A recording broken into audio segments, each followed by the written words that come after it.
പഴയന്നൂർ വടക്കേത്തറ പടിഞ്ഞാറെ മാരിയമ്മൻ ക്ഷേത്രത്തിൽ പൂജാ മഹോത്സവം ആഘോഷിച്ചു.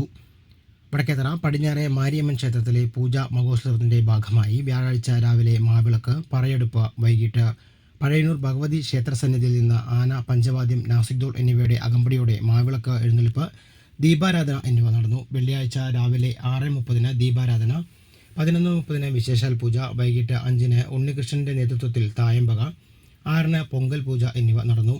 രാത്രി 8 മണിക്ക് മാരിയമ്മയുടെയും ഉച്ചിമഹാകാളിയുടെയും കരകങ്ങൾ മഞ്ഞൾ നീരാട്ടത്തോടുകൂടി ഗായത്രിപ്പുഴയിൽ നിമജ്ജനം ചെയ്തു.